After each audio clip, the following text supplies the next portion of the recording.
Hey Joy, what's up? Not much, just drinking my Spirulina smoothie and doing some homework. What's Spirulina? It's this new superfood that everyone's talking about. It has a lot of health benefits. Spirulina can really help you out. Did you say Oh my god. Spirulina? Who are you? I'm the Spirulina SuperStar. The what? Whenever the word spirulina is said 3 times, I appear to educate people on all of its benefits. And you just show up anywhere? Yep. Spirulina, spirulina, spirulina. Did you say spirulina?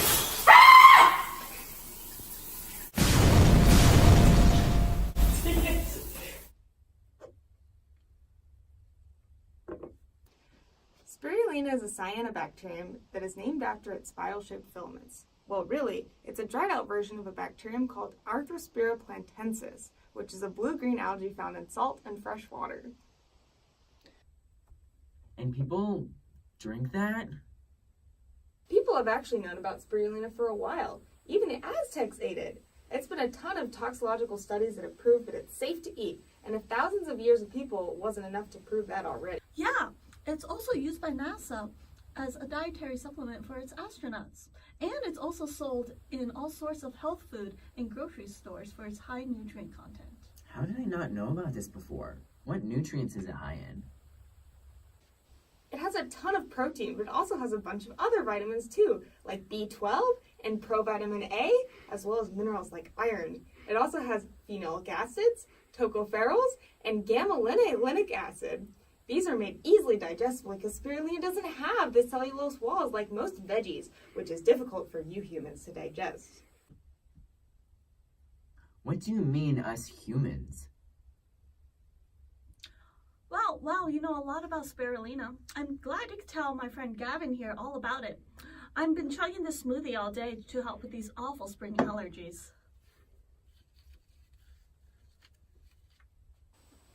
Amazing! Spirulina is great for allergenic rhinitis. A double-blind, placebo-controlled trial has shown that high doses of spirulina reduces interleukin-4 by 32%. Oh, and interleukin-4, if you don't already know, is a protein that's important for regulating allergic reactions. A study in Turkey also showed that symptoms such as nasal discharge, congestion, sneezing, and itching were significantly improved by spirulina consumption in a comparison placebo. Oh wow, that's actually pretty impressive. I'm hoping it's helping your allergies, Joy. What else can spirulina do? It also has great properties for lowering bad cholesterol. What do you mean? Well, a couple different studies have shown that it can lower LDL, which is bad cholesterol. One even showed that it increased HDL, which is a good cholesterol, and another showed that a ratio between the two improved. The National Institute of Health has a great article that summarizes all of the benefits of spirulina. It also talks about all these things.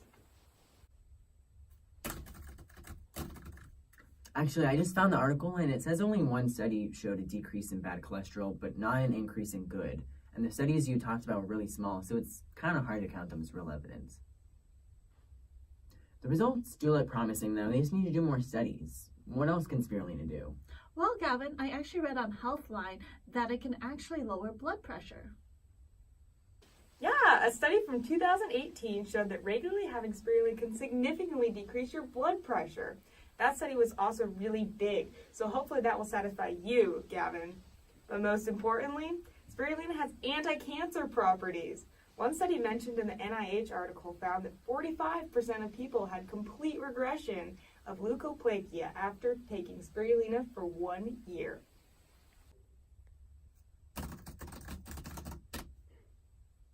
Well, I found that study about blood pressure too, and it may have been a lot bigger than 15 people, but spirulina only lowered diastolic blood pressure, not systolic.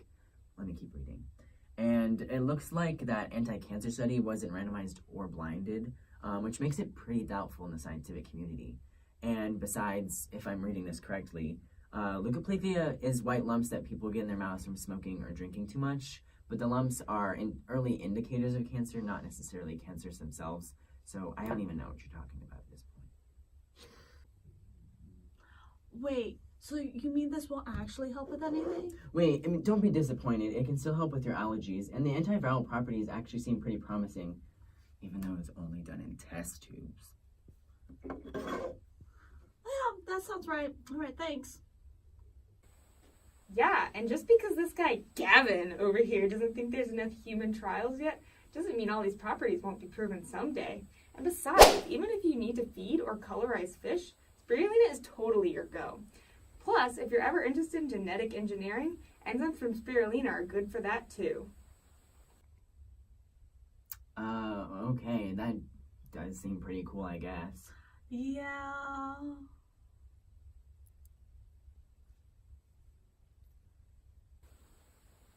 Okay, you guys seem pretty educated now.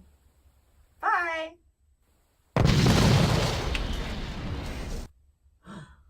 That was weird, to say the least. But at least we know more about spirulina now. Yeah, I guess. They haven't tested a lot of the health benefits, but it still tastes good and it helps with my allergies. I think so.